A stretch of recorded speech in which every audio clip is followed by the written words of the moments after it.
بسم الله الرحمن الرحيم. باب جواز جماعه امرأته في قبلها من قدامها ومن ورائها من غير تعرض للدبر. یو ډیره بنیادی مسله د حدیث کې راځي د باب کې. هغې دپاره اول مونږه قرآن مجید ته وځو. قرآن مجید مونږ ته دا حکم کړی دی چې کله یو سړی نکاح وکړي واده وکړي نو بعضې حالات داسې چې پای کې دی جماع نشي کولی، لکه د حیض حالت کې نارینه جماع نشي کولی، دا حرام دی. قرآن واضح فرمایلی دی یسألونک عن المحیض قل هو اذن فاعتزلوا النساء فی المحیض. تیستا تپوس کوي د حیض په باره کې نه تو ورته ووایه چې دا یو تکلیف دی د زنانو نه یو ډډې ته یې، او د ډډې نه څه مطلب و؟ زمونږ دین اصل کې دا نه یهودیت دی او نه نصرانیت دی، دا اسلام دی. اسلام کې د اعتدال لاري، د میز لاري. یهودیانو با دا کول چې د ښځې به کله منس شروع شو، حیض به شروع شو، نه یې به ښځه د ځان نه بلکل جدا کړه، خبرې اترې به ورسره هم نه کوله. د هغې د لاس پخلی مخلی خو لرې خبره ده، ویل به چې دا پلیتي دي. او څه داسې خلک هم و چې یې به په دغې کې دغه پرهیز نه کوو، بلکې جماع به یې کوله په حیض په دوران کوو. لیکن رسول الله صلی الله علیه وسلم او قرآن مجید موږ ته وضاحت وکړو چې نه، تاسو دا کوئ چې محیض کې، محیض اصل کې هغه ځای ته وایي چې هلته نه د حیض وینه راځي، عضو مخصوص د زنانه هغې ته دغلته محیض وایي. فاعتزلوا النساء فی المحیض، دا مطلب دی چې تاسو په دغه زمانه کې د جماع نه پرهیز کوئ. حیض شروع شي نو جماع به نه وي، دا حرام دی. پاتې شوه دا خبره چې د هغې د لاس اخلی پخلی، دا خو نبي کریم صلی الله علیه وسلم سیده عایشه نه چې کوم حدیث نقلي هغه اصل کې د کور د مسایلو سره متعلق وي، او دا د بعضې خلقو یې سره نالګي هم په دې باندې ده چې دا ډېره بې حیا ده او دا داسې وایي او دا داسې وایي. دا بې حیایي نه ده، دا خو زمونږ دین دی، او دغه خبرې چا نارینه نه شوی کولی. په دې وجه رسول الله صلی الله علیه وسلم د هغه کشره ښځه عایشه ده کم عمره، نو هغه دا ټول څیزونه وایي دې لپاره چې امت ته راورسي. په ځای د دې چې خلک د هغې احسانمن شي نو وایي دا عجیبه ښځه ده، هر څه وایي په دې باندې چې صحابه کرام به دې تپوس کو که مونځ د خو صحابه کرام خبرېدل، ځکه چې پیغمبر مونځ کوي ښکاره، لین دین جهاد د هر څه ویني، لیکن د کور پټ حالات چې هغه د یو نارینه او د یو زنانه په منځ کې د هغې نه صرف ښځه خبرېدی شي، نو که د یو سړي خیال لایي چې دغه اسلام نه دی نو بیا خو ټیک ده، او که نه دی یقین وي چې دا اسلام دی او زمونږ ایمان دی چې دا اسلام دی، نو بیا په کار دا دی چې موږ ته خبر شو. په دې خلک نه پوهېږي، بس اعتراضونه به کوي چې دا عجیب په احادیثو کې بې حیایي دي او فلانی دی ډنګې دی. کوم ځای حدیثو کې بې حیایي؟ دا بې حیا دي، دا د مسلمان د ژوند تېرولو طریقه ده چې دی به څنګه ژوند تېروي د رسول الله صلی الله علیه وسلم غوندې. سید عایشه فرمایي چې ما یو ځل رسول الله صلی الله علیه وسلم څه شی غوښتو نو ما ورته ویل زما حیض دی، یعنې نشم در کولی. نو هغه فرمایل ستا حیض ستا په لاسو کې نه دی. دا واضح حدیث دی چې په حیض کې زنانه داسې نه ده پلیته چې ته به د هغې نه څه شی نه اخلی یا د هغې واخلی پخلی نه یا ناسته پاسته به نه، دا هر څه کېدی شي. دومره دا چې قرآن مجید فرمایلی دی چې د حیض په دوران کې په محیض کې جماع مه کوئ، دغلته مه نږدې کېږي، جماع به نه وي. نو بعضې خبرې مشهورې شي بیا غلط دی لکه دا خو ښکاره د حدیث د قرآن حکم دی فاعتزلوا النساء فی المحیض بعضې خبرې غلطې مشهورې شي لکه زمونږ علاقو کې دا پخوا متل و اوس خو نشته هغه څیزونه خبرې به وي دا چې کور کې به چرګ حلال شه که نه د چرګ به یې نه ورکو د هغې سر به یې نه ورکو نارینه لخ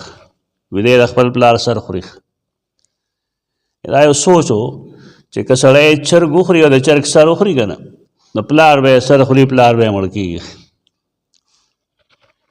دا صحیح سوچ دی که غلط دی دا غلط سوچ دی او دی کې خود غرضي ده لکه چې مونږ ته یاد دی چې هغه سرونه بیا زمونږ خویندو خوړل دا دو نمبري ده دا دو نمبری اوس هم شته دی چرګ چېرته کور کې حلال شي نو نارینه له سینه ورکوي او د ښځو غریبانه ماته سانګونه مانګونه او دا خپې مې او دا قسمه لت کوپړی پاتې شي دا څومره ظلم دی دا ته اوسه پوهه دا ظلم جاري دی دا ښه د هغه داسې یو شی راغوت بریلر چې هغه نه سړی او نه ښځه نو به ټول خلک هم نه سړي شو نه ښځې شو اوس یې ټول یو شان دی خوري دا ظلم دی دا یو غلطه خبره مشهوره ده چې چا چرګ سر وخوړ نو د پلار به مري دی دروغ ویلي زنانه نه حق والی هسې ګڼې خبرې پښتنو کې ډېر شي څوک چې بهر وځي وي لړ شي سفر له لړ شي نو د هغه جامې مو وینځي ولې بیا مړ کېږي هغه ته تکلیف میلاوېږي تکلیف هر چا ته میلاوېږي چا ته لږې او چا ته ډېرې او مړ کېږي مر څوک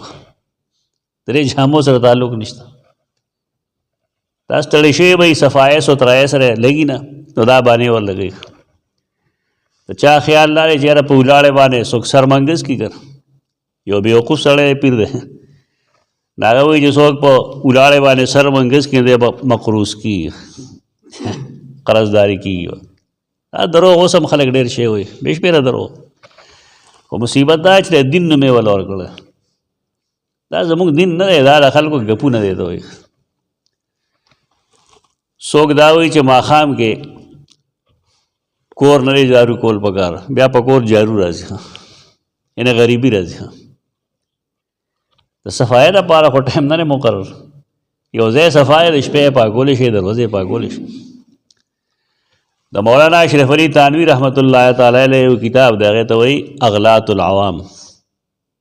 وړه غوندې رساله ده پکار دا چې هر لیکا پړه سړی هغه وګوري او په هغې عمل وکړي اغلاط العوام اردو کې لیکلی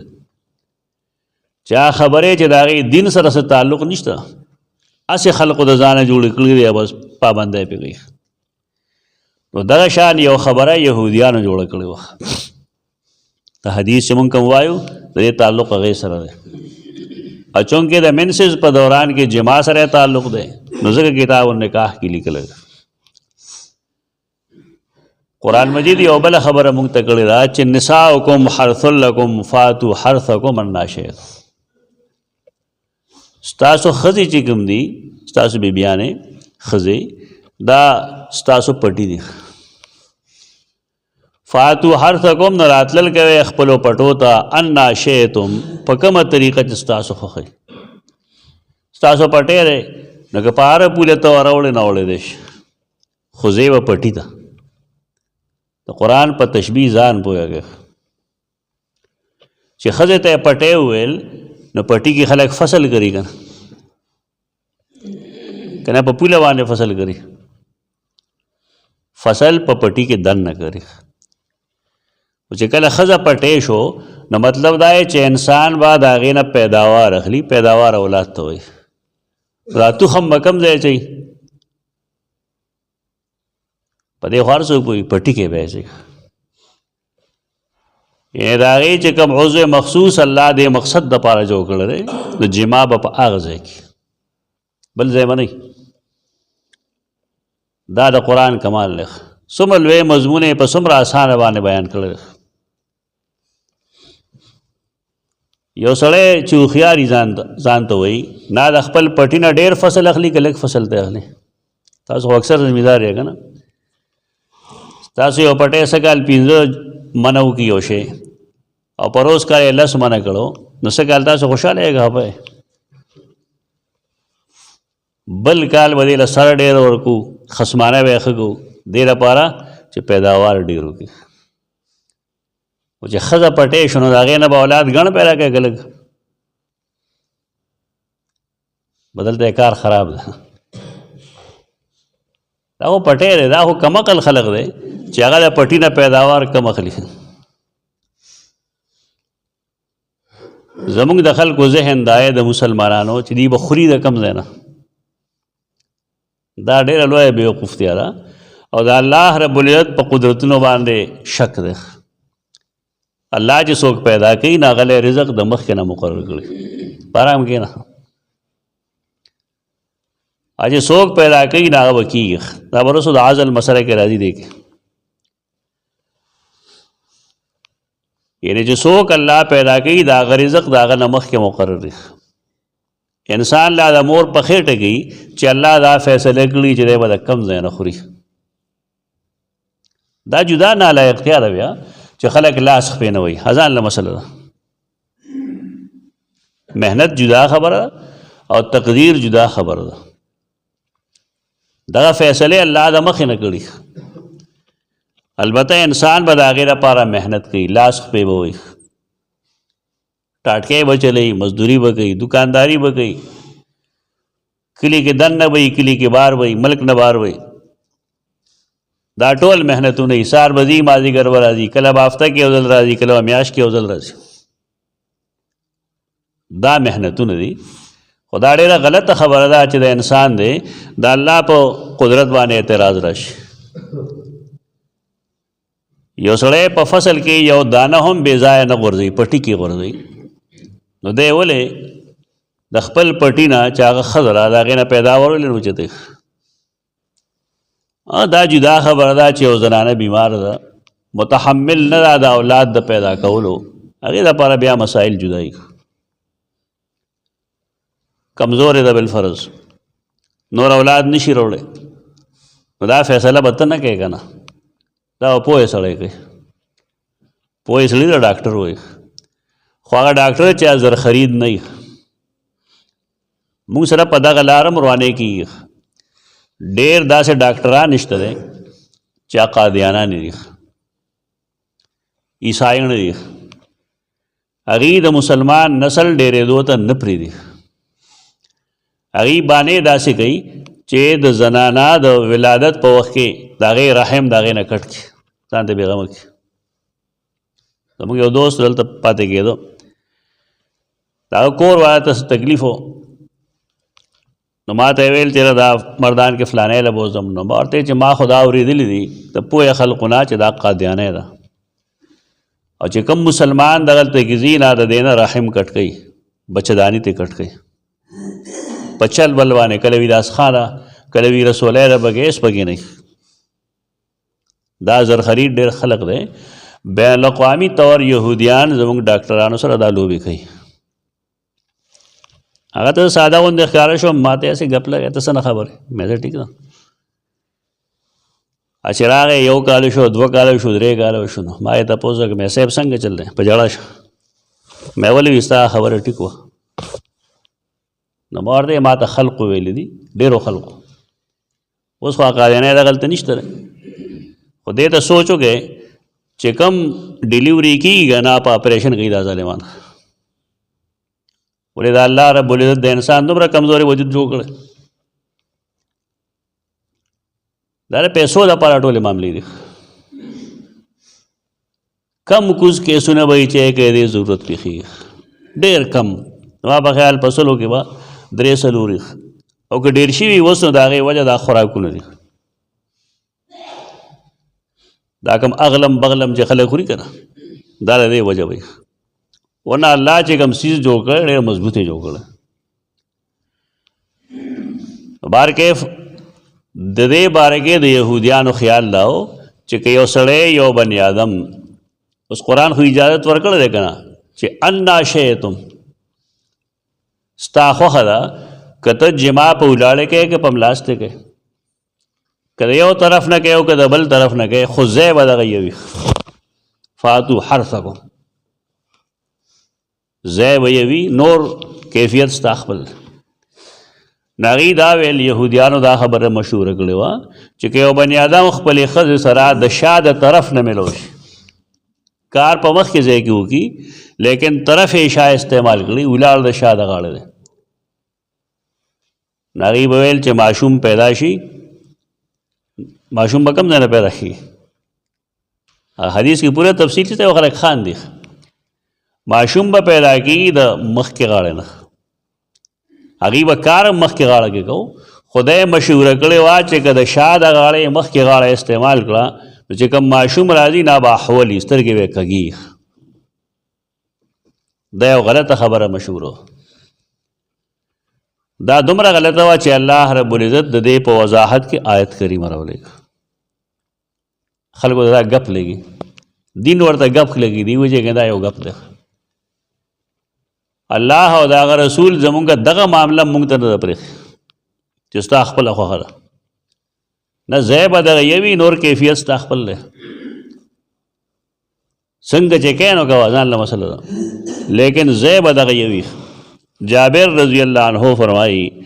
کانت الیهود تقول اذا جامعها من ورائها دا حدیث دلته کې مختصر دی صحیح مسلم کې دا حدیث راځي چې اذا جامعها من ورائها فی قبلها اذا جامعها من ورائها فی قبلها د شا د غاړې په مخ کې حصہ کې دی جماو کې ناغي سویل جال ولد احول ماشوم چې پیدا کېږي د هغه سترګې وکږي دا یو دروغجنه خبره وه څنګه چې زموږ خلکو دروغجنې خبرې مشهور کړي فنزلت الله څه ویلو الله دا ویلو چې بھائی اجازه شته په دې کې نو آیت کریمه نازل کو چې نساؤکم حرث لکم ستاسو پټي ستاسو فصلونه دي ستاسو زنانا ستاسو پټي دي فاتو حرثکم نو راځئ خپلو پټو ته انا شئتم انا دا مطلب دی چې کم وخت خبره نه وخت خطا پابندی ویلی دي چې د حیض په دوران کې به جما نه کوي حرام دی دارنګې فرض روزه ده نو روزه کې به جما نه کوي که نه د روزې البته روزه ماته بیا دا ته اجازت ده دا انا معنی کیف ده کیفیت ستا خپل ده انا شئتم په کومه طریقه چې تاسو راتلل کوئ دا سورۃ البقرہ آیت 230 دی دې آیت کریمه کې وضاحت کو چې دا حدیث وایي دا دروغ دي دینه معلومه شو دا چې قرآن مجید د مخکنو کتابونو نه یوازې د خلقو د آراو د خلقو د خیالاتو هم مهیمن دی قرآن ته مهیمن وایي مهیمن هغه ذات ته وایي هغه څیز ته وایي چې هغه نگرانی کوي قرآن د هر چیز مهیمن دی یعنی یو داسې خبره چا کړې ده چې د قرآن مجید خلاف ده چا انسان کړې ده چا پیر کړې ده چا عالم کړې ده داسې عقیده ښودلې ده چې قرآن کې نشته دی نو قرآن د هغې نگران دی د هغې غلطي به واضح کوي ته به پرېږدې هغه دلته دا یو خبره خلک کوي چې د قرآن او د حدیث منځ کې تضاد راشي څه وکړو نو قرآن او حدیث کې تضاد نه وي دا د بې علمۍ د وجې خلک کوي کوم چې ښکاري هغه دی موږ ته خلک وایي موږ به یې پوه کړو انشاءالله چې د قرآن دا مطلب دی او د حدیث دا مطلب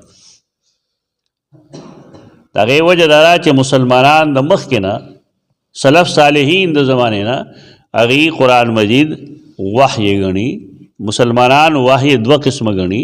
یو ته ښکاره وحی وایي بل ته پټه وحی وایي وحی جلی وحی خفي معتزله د دې منکر دي بل څوک نه دي منکر معتزله منکر دي او د دې زمانې چې کوم خلک د حدیث د حجیت نه انکار کوي نه هغه منکر دي نور ټول مسلمانان د هغې د عقیده ده چې پیغمبر صلی الله علیه وسلم ته به کله وحی د جبریل په ذریعه کې ده او کله به الله د هغه په زړه کې یو خبره اچوله